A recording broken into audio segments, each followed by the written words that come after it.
Eh bien, salut à tous et à toutes. Aujourd'hui, on se retrouve pour une toute nouvelle vidéo pour parler nourriture ainsi que des collaborations qu'a pu faire Détective Conan avec certaines chaînes de restauration. Alors, préparons notre meilleur curry avec Subaru. Cliquez sur le petit pouce bleu et c'est parti.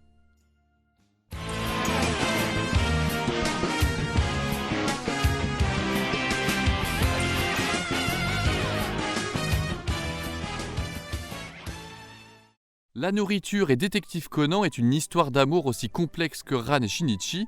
D'un côté, nous avons tout ce que l'on peut trouver dans le commerce avec des currys à l'effigie de différents personnages, des sucreries ou des boissons qui ont pu faire des collaborations. Et de l'autre, nous avons tout ce que l'on peut consommer dans des lieux de restauration.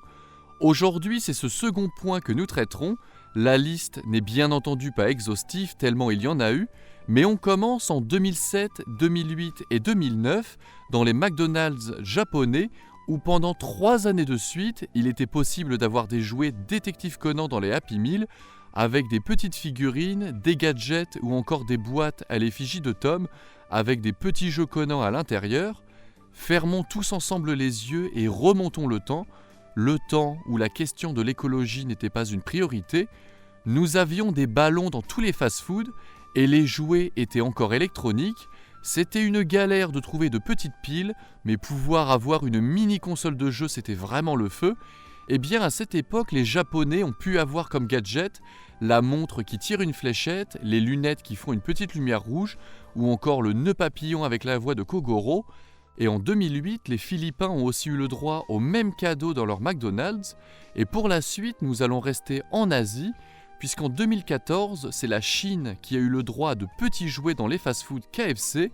C'est une information à prendre avec d'énormes pincettes, puisqu'il n'existe que quelques photos de cela, et il se pourrait même qu'ils n'avaient pas l'autorisation.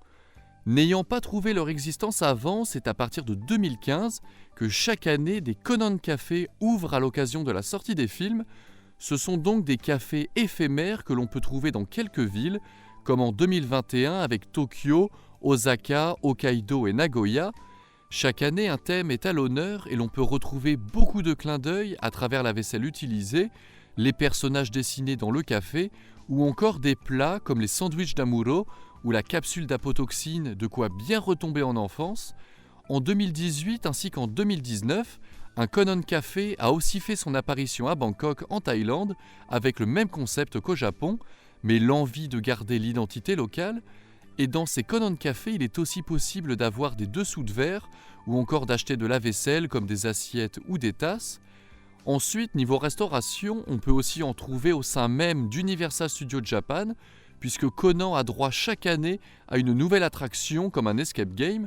Je crois qu'ici aussi la nourriture est éphémère et se renouvelle, mais nous pouvons noter l'existence des crêpes Conan, et je pense que mon cœur de pigeon aurait bien aimé en manger une.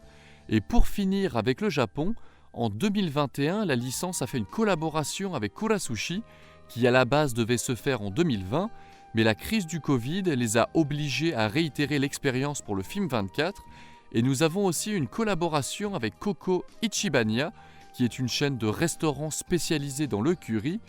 Et pour finir, revenons en France en 2007, où du 5 septembre au 2 octobre, nous avons eu le droit à 4 jouets différents dans les menus top de Quick. Le Giant et sa sauce, les dips et les rustiques. Niveau nostalgie, je pense que c'est vraiment le meilleur fast-food que j'ai connu. Aidez-moi sur Twitter à les bassiner pour qu'ils y réfléchissent. Ce serait vraiment cool que Conan puisse revenir à l'occasion d'un des films sortis par Eurozoom. Le seul et unique jouet que j'ai réussi à avoir, ce sont les jeux d'énigmes, donc les sortes de petites cartes cartonnées avec des petits jeux dessus. J'en avais retrouvé une seule dans mon garage et le reste, j'avais pu les trouver sur Price Minister.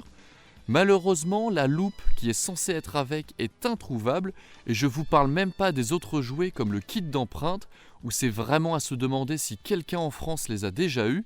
En tout cas, n'hésitez pas à me le dire en commentaire si vous connaissez quelqu'un ou vous-même vous avez déjà réussi à mettre la main dessus. Ça va être la fin de cette vidéo, j'espère que vous l'aurez aimé. N'hésitez pas à mettre un like, à vous abonner et sur ce, peace.